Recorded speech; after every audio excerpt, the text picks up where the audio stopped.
إن الحمد لله تعالى نحمده ونستعينه ونستغفره ونعوذ بالله من شرور أنفسنا ومن سيئات أعمالنا من يهده الله فلا مضل له ومن يضلل فلا هادي له وأشهد أن لا إله إلا الله وحده لا شريك له وأشهد أن محمدا عبده ورسوله صلى الله عليه وعلى آله وصحبه أجمعين أما بعد قال الله تبارك وتعالى فاعلم أنه لا إله إلا الله واستغفر لذنبك وللمؤمنين والمؤمنات۔ یہ جو آیت کریمہ میں نے تلاوت کی ہے اس میں اللہ تعالیٰ نے کیا ارشاد فرمایا؟ فاعلم، اللہ تعالیٰ نے ابتدا کی ہے علم سے، اور نبی کریم صلی اللہ علیہ وسلم پر جو پہلی وحی نازل ہوئی اس کی ابتدا بھی کس سے ہوتی ہے؟ علم سے۔ کیا فرمایا؟ اقرأ، پڑھیے۔ امام احمد بن حنبل رحمۃ اللہ علیہ کا قول ہے کہ علم لا یعلم، علم کا مقابلہ کوئی چیز نہیں، علم کا مقابلہ کوئی چیز نہیں کرتا، شرط یہ کہ طالب علم کی نیت خالص اللہ کے لیے۔ اسی طرح صحیح مسلم میں ابو ہریرہ رضی اللہ تعالی عنہ سے مروی ہے، رسول اللہ صلی اللہ علیہ وسلم نے ارشاد فرمایا من سلک طریقا یلتمس فیہ علما سہل اللہ له طریقا الی الجنہ، کہ جو کوئی شخص کسی راہ پر چلا، کس چیز کے لیے؟ طلب علم کے لیے، اللہ تعالیٰ اس کے لیے جنت کا راستہ آسان کر دیتا۔ اب طریق جو ہے یہ دو طرح سے ہے، طریق حسی و معنی۔ حسی کسے کہتے ہیں؟ مثال کے طور پر آپ چل کر آئے ہیں یا آپ محرک میں رہتے ہیں، منامہ آئے ہیں علم سیکھنے کے لیے، آپ چلے آئے مسجد میں بیٹھے کتاب کھولی استفادہ کیا، یہ ہے طریق حسی۔ ایک تو آپ چل کر آئے ہیں، مسجد میں بیٹھے، استاد کے سامنے بیٹھے، علم سیکھا، درس سنا، استفادہ کیا، پھر چل کر کے ایک طریق چلا نا، ایک راستے پر چلے، یہ اس کو کہتے ہیں طریق حسی۔ معنوی یہ ہے کہ آپ گھر میں ہیں لیکن آپ نے اپنا وقت کیا ہوا ہے کس کے لیے؟ طلب علم کے لیے، خاص کیا ہوا ہے اپنے وقت۔ آپ بیٹھ کے پڑھ رہے ہیں، مطالعہ کر رہے ہیں، یا کیسٹ سن رہے ہیں، سی ڈی سن رہے ہیں، تو یہ آپ چل کر نہیں آئے اپنے پاؤں سے، لیکن جو مقصود ہے، جو غایت ہے، اس کو آپ پا رہے ہیں۔ جو اصل مقصود کیا ہے کہ استفادہ کریں، کیا استفادہ کریں، آپ کر رہے ہیں۔ اب اس حدیث کے اندر نبی کریم صلی اللہ علیہ وسلم نے کتنی بڑی بشارت دی کہ جو شخص کسی راہ پر چلا طلب علم کے لیے، اللہ تعالیٰ اس کے لیے جنت کا راستہ آسان کر دیتا۔ اب جنت کا راستہ کیسے آسان ہوتا ہے؟ کہ اللہ تعالیٰ اس کو عمل و تقوی کی توفیق دیتا ہے۔ تو جنت کا راستہ کس معنی میں آسان ہوگا؟ کہ اللہ تبارک و تعالیٰ اس بندہ کو عمل کی توفیق دے گا۔ یعنی آپ علم جتنا سیکھیں گے اور اس علم پر عمل کریں گے، یہ چیز آپ کے لیے جنت کا راستہ آسان کرتی جائے گی۔ اس لیے تو اللہ تعالیٰ کا ارشاد ہے انما یخشی اللہ من عبادہ العلماء، اللہ سے ڈرنے والے کون ہیں؟ اللہ کے بندوں میں علماء، علم والے۔ تو علم جو ہے اس کے بڑے مناقب ہیں، بڑے فضائل ہیں۔ نبی کریم صلی اللہ علیہ وسلم کو اللہ تعالیٰ نے قرآن میں کیا فرمایا؟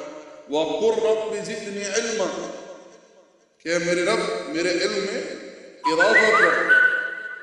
اللہ حکم دے رہا ہے وَقُلْ رَبِّ زِدْنِي عِلْمًا۔ اسی طرح موسیٰ علیہ السلام کو اللہ تعالیٰ نے جب حکم دیا کس کی طرف جانے کے لیے؟ فرعون کی طرف جانے کے لیے۔ کس چیز کے لیے؟ دعوت کے لیے۔ کیا فرمایا موسیٰ؟ کیا اللہ نے طلب کیا؟ رب اشرح لی صدری ویسر لی امری واحلل عقدۃ من لسانی یفقہوا قولی۔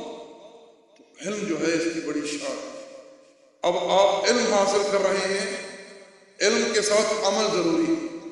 اور دوسری بات یہ ہے کہ جب آپ اپنے علم پر عمل کریں گے تو آپ کی دعوت میں تحذیر ہوگی۔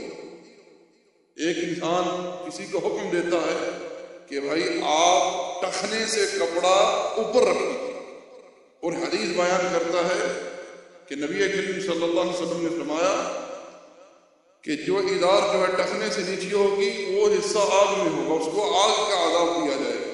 اب حدیث بیان کی ہے، اب لوگوں نے سنی ہے، لیکن وہ خود جو ہے مسبل، خود اس کا کپڑا ٹخنے سے نیچے ہے، اور ایک بندہ ہے اس کا ٹخنا ننگا ہے اور وہ اس چیز کا حکم دیتا ہے۔ اب آپ خود اندازہ کریں کہ آپ نے جب اس علم پر عمل کر کے اس کی تبلیغ کی اور جس نے بغیر عمل کی اس علم کی تبلیغ کی، کتنا فرق ہوگا دونوں۔ اس لیے جو علم سیکھیں اس پر عمل کریں۔ اگر انسان چاہتا ہے کہ کامیاب ہو تو اس کو کس چیز کی ضرورت ہے؟ استقامت کی۔ کس چیز کی ضرورت ہے؟ استقامت کی۔ اللہ تعالیٰ کا ارشاد ہے ان الذین قالوا ربنا اللہ ثم استقاموا تتنزل علیہم الملائکہ الا تخافوا ولا تحزنوا وابشروا بالجنة التي كنتم توعدون۔ ان الذین قالوا ربنا اللہ ثم استقاموا، استقامت، اور استقامت کے لیے کس چیز کی ضرورت ہے؟ اللہ تعالیٰ کا ارشاد ہے وَلَوْ أَنَّهُمْ فَعَلُوا مَا يُوعَظُونَ بِهِ لَكَانَ خَيْرًا لَهُمْ وَأَشَدَّ تَثْبِيتًا۔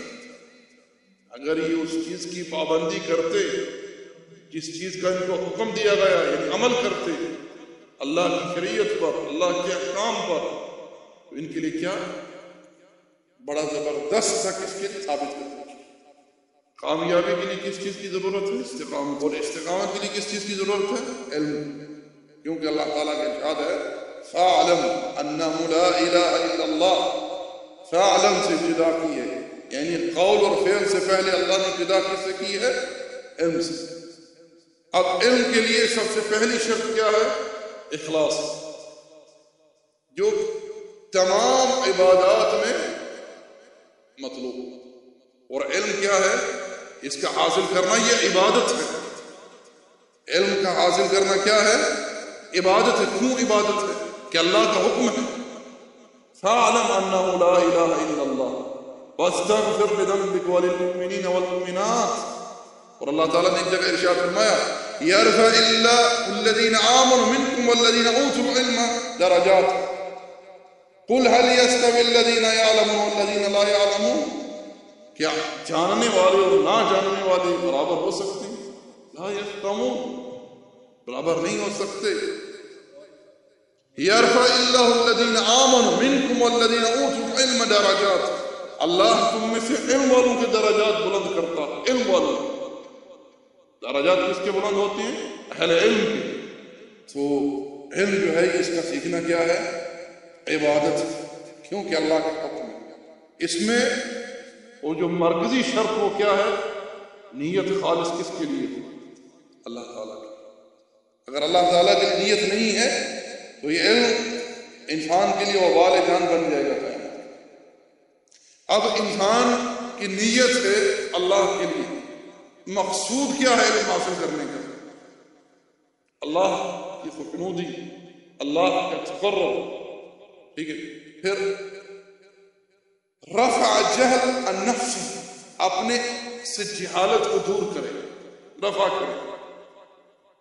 انسان جب پیدا ہوتا ہے واللہ اخرجکم من بطون امہاتکم لا تعلمون شیئا، اللہ نے تمہیں تمہاری ماؤں کے پیٹوں سے نکالا اس حالت میں کہ تم کچھ نہیں جانتے تھے۔ قرآن کہتے ہیں الرحمن علم القرآن، ایک جگہ ارشاد فرمایا علم الانسان ما لم یعلم، اللہ نے انسان کو علم سکھایا جب یہ کچھ نہیں جانتا تھا، جب یہ کچھ نہیں جانتا تھا۔ مثال کے طور پر آپ کسی عالم کے پاس بیٹھے اور جتنا آپ علماء کی مجلس میں بیٹھیں گے، کتابوں کا مطالعہ کریں گے، علماء کے بیانات سنیں گے، علمی مجالس میں بیٹھیں گے، اتنا ہی آپ کو زیادہ سے زیادہ استفادہ ہوگا۔ کس کے لیے؟ عمل صالح کے لیے۔ مثال کے طور پر ایک بندہ غیبت کرتا ہے کسی، نماز پڑھتا ہے لیکن غیبت کرتا ہے۔ اب وہ جانتا ہے غیبت گناہ ہے، نہیں کرنی چاہیے۔ اللہ تعالیٰ اور اس کے رسول صلی اللہ علیہ وسلم کے جو فرموزات ہیں غیبت کے بارے میں پتہ نہیں، جب وہ کسی علمی مجلس میں بیٹھا اس کو پتہ چلا یہ کیا ہوا، اس کی ذات سے جہل دور ہوا۔ اسی طرح مثال کے طور پر ایک بندہ ہے، وہ نماز پڑھتا ہے لیکن نماز خلاف سنت پڑھتا ہے۔ اب وہ کسی علمی مجلس میں بیٹھا ہے، اس نے نماز کا طریقہ سیکھا ہے اس علمی مجلس سے، اس کی وہ جہالت دور ہوئی ہے نا۔ تو پہلی چیز کیا ہے کہ انسان علم جتنا سیکھتا ہے، علماء کے پاس بیٹھتا ہے، دروس اٹینڈ کرتا ہے، کتابوں کا مطالعہ کرتا ہے، سیڈیز یا کیسٹ جو بھی اسباب ہے، ذرائع ہیں، ان کے ذریعے علم حاصل کرتا ہے، تو اس سے کیا ہوتا ہے، اس کی ذات سے جہل دور ہوتا ہے۔ اور جو آپ علم سیکھیں گے، آپ کو علم حفظ ہوگا، پھر آپ کے اندر اللہ تعالیٰ یہ جستجو پیدا کرے گا کہ آپ دیگر لوگوں کی اصلاح کا سبب بنیں گے۔ اب رسول اللہ صلی اللہ علیہ وسلم کو اللہ نے کیا فرمایا، قل هذه سبیلی، پہلی غایت ہم نے کیا بتلا دی ہے کہ انسان اپنی ذات سے جہل دور کرے۔ کس سے؟ اپنی ذات سے جہل کو دور کرے۔ دوسری کیا ہے؟ دوسروں سے دور کرے۔ جب دوسروں سے کب دور کر سکے گا؟ جب اس کے پاس علم ہوگا۔ یہی تو بات اللہ نے قرآن بیان کی ہے نا، قل هذه سبیلی ادعو الی اللہ، کیا اعلی بصیرہ، آپ کہیے کہ یہ میری راہ ہے، میں لوگوں کو اللہ کی طرف دعوت دیتا ہوں کہ کس طرح، اعلی بصیرہ، علم کے ساتھ، انا ومن اتبعنی، میں اور میرے پیروکار جو میرے منہج پر چل کر دعوت کا کام کر رہے ہیں، ان کے پاس یہ دو چیزیں ہیں۔ کیا؟ پہلی چیز تو اللہ کی طرف لوگوں کو بلاتی ہیں، اللہ کے دین کی طرف، اللہ کی شریعت کی طرف، اس کی عبادت کی طرف۔ وہ کیا ہے؟ یہ کس چیز پر دلالت کرتی ہے؟ اخلاص۔ کس کے لیے؟ اللہ کے لیے۔ کس کے لیے؟ اللہ تعالیٰ کے لیے۔ دوسری چیز کیا ہے؟ علم۔ لوگوں کو دعوت دیتی ہے کس کی طرف؟ اللہ کی طرف۔ لیکن کیسے؟ علم کے ساتھ۔ کس کے ساتھ؟ علم کے ساتھ۔ تو یہ دو چیزیں ہو گئی۔ کیا؟ ایک انسان اپنی ذات سے جہل کو دور کرتا ہے، دوسرا وہ دیگر لوگ جو ہیں ان سے جہل دور کرنے کی کوشش کرتا ہے۔ تیسری چیز کیا ہے؟ مقصود کیا ہے سیکھنے کے لیے؟ کہ شریعت اسلامیہ کو محفوظ کرنا، حفاظت کرنا۔ کس طرح؟ یہ شریعت جو ہے یہ محفوظ ہے۔ کس طرح؟ کتابوں میں اور سینوں میں، کتابوں میں اور سینوں میں۔ نبی کریم صلی اللہ علیہ وسلم سے یہ قرآن کس نے سنا؟ صحابہ کرام نے سنا۔ نبی کریم صلی اللہ علیہ وسلم کی احادیث کس نے حفظ کی؟ صحابہ کرام نے۔ اب ابو ہریرہ رضی اللہ تعالی عنہ 5575 احادیث کے حافظ تھے، حالانکہ وہ لکھنا نہیں جانتے تھے، لکھنا نہیں جانتے تھے، اور وہ خود کہا کرتے تھے کہ حدیث نبوی میں مجھ سے سبقت لینے والے کون ہیں؟ عبداللہ بن عمر بن العاص رضی اللہ تعالیٰ عنہ، کیونکہ وہ لکھنا جانتے تھے، میں لکھنا نہیں جانتا تھا۔ اب یہ ساری احادیثیں جو تھیں جو ہم تک پہنچی ہیں، ابو ہریرہ کو حفظ رضی اللہ تعالیٰ عنہ کیا کیا؟ حفظ کیا اپنے سینے میں نا۔ تو طالب علم جو ہے یہ اللہ کے دین کو، شریعت اسلامیہ کو حفظ کرتا ہے۔ چوتھی چیز کیا ہے؟ کہ شریعت کا دفاع۔ کیا؟ شریعت کا دفاع۔ کیوں؟ دین اسلام جب سے شروع ہوا ہے، یعنی شریعت محمد صلی اللہ علیہ وسلم کی بات کر رہا ہوں، تب سے دشمنان اسلام بڑی ہی خطرناک نگاہوں سے اس دین کو دیکھتے ہیں اور ہر حربہ استعمال کرتے ہیں اسلام کو بدنام کرنے کے لیے، اسلام کی طرف ایسے ایسے شبہ پیدا کرنے کی کوشش کرتے ہیں، لوگوں کے عقائد میں، لوگوں کے نظریات میں، اخلاقیات میں، معاملات میں، عبادات۔ عقائد میں دیکھو، کہیں یہ دشمنان اسلام پر حملہ آور ہوتی ہیں جمہوریت کی شکل، کہیں یہ حملہ آور ہوتی ہیں شیعت کی شکل، کہیں یہ حملہ آور ہوتی ہیں بریلویت کی شکل، کہیں یہ حملہ آور ہوتی ہے قائدیانیت کی شکل، کہیں یہ حملہ آور ہوتی ہے ہمارے اوپر پرویزیت کی شکل میں، اسماعیلیت کی شکل میں. یہ سارے دشمنانوں کے حملے ہیں دین اسلام کے اوپر. یہ کیا ہے؟ عقائد اعمال پر. کہیں سودی کاروبار کی شکل میں حملہ آور ہو رہے ہیں، کہیں یہ فلموں کی شکل میں حملہ آور ہو رہے ہیں ہمارے اخلاقیات پر، گانے بجانے کی شکل میں حملہ آور ہو رہے ہیں ہمارے اخلاقیات پر، اور طرح طرح کے جوئے کی ایسی شکلیں نعوذ باللہ من ذالک نکال دی گئی ہیں کہ یہ لاٹری نکالو تو فلان نکالو تو یہ کرو تو وہ کرو. یہ سارے دشمنان اسلام کے کیا ہیں؟ حملے ہیں. کس کے اوپر؟ اسلام کے اوپر. تو طالب علم جو ہے وہ علم دین حاصل کرتا ہے اس لیے کہ اسلام کی طرف جو باطل نظریات اٹھتے ہیں، جو شبہات بلند ہوتی ہیں، کا دفاع کرتا ہے. کس کے ساتھ؟ قرآن و سنت کے ساتھ. کہیں سودی کام ہو رہا، کاروبار ہو رہا ہے، جوئے کی باتیں ہو رہی ہیں، شراب زنا کی باتیں ہو رہی ہیں. اب مثال کے طور پر وہاں کسی کو علم ہی نہیں ہے کہ سود کی کیا وعید ہے، زنا کی کیا وعید ہے. اب کیسے آپ اس چیز کا دفاع کریں گے؟ جب آپ کو علم ہوگا تو آپ فوراً قرآن پڑھیں گے. یا ایھا الذین آمنوا اتقوا اللہ وذروا ما بقی من الربا ان کنتم مؤمنین فإن لم تفعلوا فأذنوا بحرب من اللہ ورسولہ. اے مسلمانوں، اللہ سے ڈرو اور جو سود باقی ہے اس کو چھوڑ دو اگر تم اللہ اور اس کے رسول اور یوم آخرت پر ایمان رکھنے والے. اگر تم یہ نہیں کرتے، اللہ اور اس کے رسول کے ساتھ جنگ کے لیے تیار ہو جاؤ، جنگ کے لیے تیار ہو جاؤ. اندازہ کریں کہ جب آپ کو علم ہی نہیں ہے تو آپ کیا خاک اس زندگی کا رد کریں گے؟ شرکیات، خرافات، بدعات، آج ایسے ایسے شرکیہ باتیں مشرکین کرتے ہیں. اگر آپ کو علم نہیں ہے تو آپ کیسے اس کا دفاع کریں گے؟ اگر آپ کے پاس علم شرعی ہے، قرآن و سنت کا علم ہے، تو آپ ان مشرکین کے شبہات جو ہیں، یہ ان کے دلائل نہیں، یہ کیا ہے؟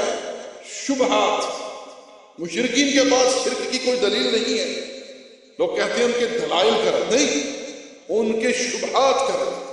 تو میں عرض یہ کر رہا تھا کہ آپ کو جب علم ہوگا تو آپ اپنے دین کا دفاع کر سکیں گے نا. جب علم ہی نہیں ہے دفاع کیسے کریں گے؟ اقتضی ھذا القدر. اللہ تعالی نے اہل علم کو اس آیت میں ذکر کیا ہے جس آیت میں اللہ نے اپنی گواہی اور ملائکہ کی گواہی کا ذکر کیا. اللہ تعالیٰ کا ارشاد ہے، شاہد اللہ انہ لا الہ الا هو والملائکہ واولو العلم قائما بالقسط. سبحان اللہ. سورہ آل عمران. بڑا شرف ہے اہل علم کے لیے، بڑا شرف کہ اللہ نے اہل علم، اہل توحید کی گواہی کو اپنی گواہی ملائکہ کی گواہی کے ساتھ ذکر کیا. سبحانک وبحمدک اشہد ان لا الہ الا انت استغفرک واتوب الیک. صلی اللہ علی نبینا محمد وعلی آلہ وصحبہ.